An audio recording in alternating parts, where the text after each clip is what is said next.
Walau aliran dana asing masih mengalir masuk, harga beberapa saham-saham blue chip mulai kembali turun. Apakah ini artinya akan ada pembalikan arah? Bagaimana kita sebaiknya memilih saham-saham?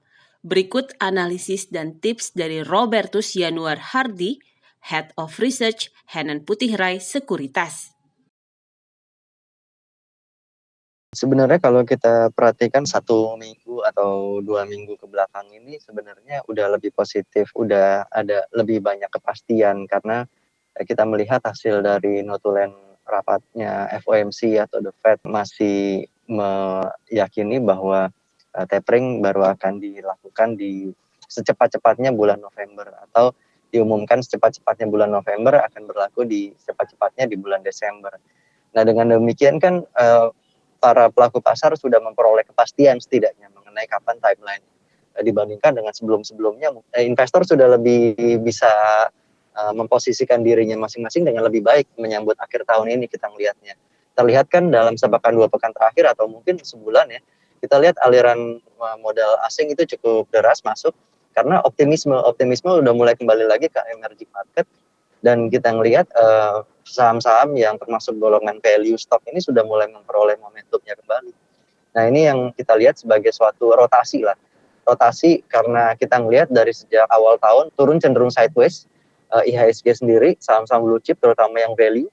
Nah sekarang ini memperoleh momentumnya kembali, didorong oleh sentimen global yang membaik dan juga dari domestik kasus penyebaran COVID itu sudah relatif lebih terkendali daripada waktu beredarnya varian Delta kemarin. Jadi kita ngelihat sih ke depannya investor baik domestik maupun asing itu tidak ada alasan untuk tidak kembali lagi untuk melirik saham-saham yang masih terdiskon di tahun lalu atau mungkin dari sejak awal tahun meskipun sekarang udah mulai banyak kenaikan tapi masih cukup menarik sih.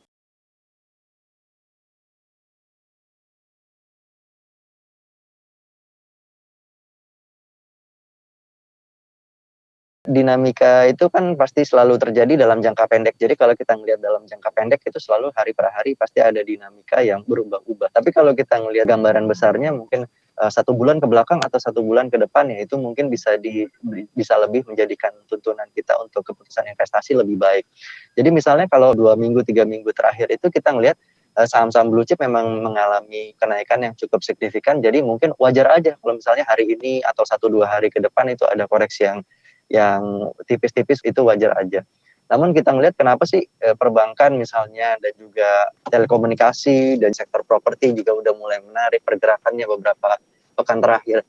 Tidak lain juga dari beberapa aksi korporasi yang kemarin cukup besar ya, misalnya right issue Bank BRI itu kan udah sukses dan juga stock split dari Bank BCA terbukti 1-2 hari setelah dia menetapkan harga baru stock splitnya itu nilai transaksinya jauh di atas 1 pekan terakhir, 1 pekan sebelumnya. Tujuan mereka untuk meningkatkan partisipasi para investor retail domestik di saham BCA yang kemarin mungkin terlalu mahal untuk beli satu lotnya harga 30 ribuan, sekarang di harga 6 ribuan, 7 ribuan itu sudah bisa lebih terjangkau oleh investor retail domestik terutama yang kategori milenial.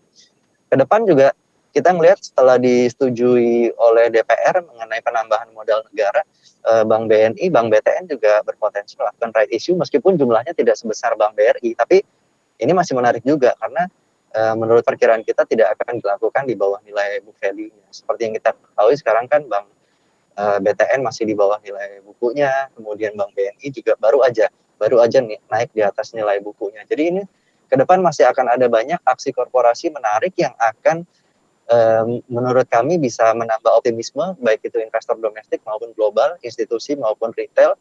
Tidak lupa juga kan ada right issue dari Waskita, kemudian IPO dari anak usaha Telkom, Mitratel, anak usaha Adikarya, Adi Komuter Property itu juga akan menambah semarak perhelatan nantinya IPO dan juga right issue. Ini akan menambah nilai masuk aliran modal ke pasar domestik lebih deras lagi menuju akhir tahun.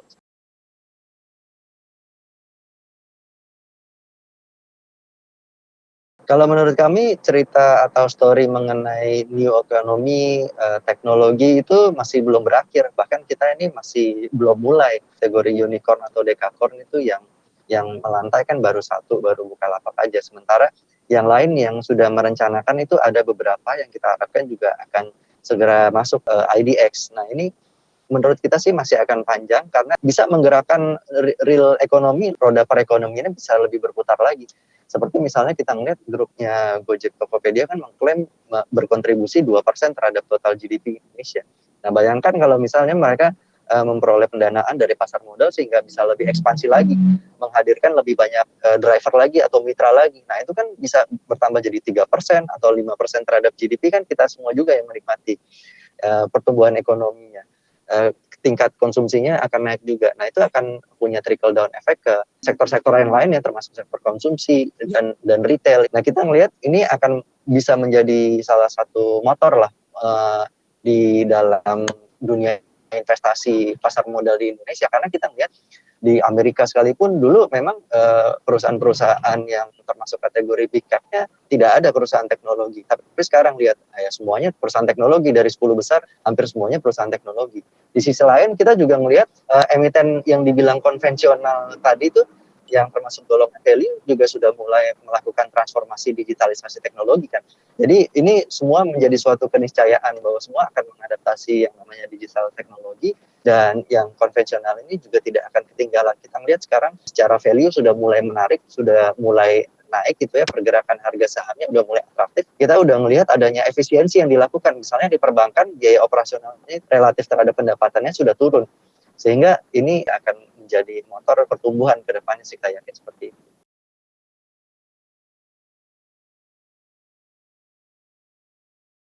Di tema investasi atau topik utama di penghujung tahun ini sampai dengan tahun depan itu selain dari perbankan, tentunya telekomunikasi dan teknologi, dan juga kita melihat properti, infrastruktur, konstruksi itu juga sudah mulai bisa menarik untuk diperhatikan.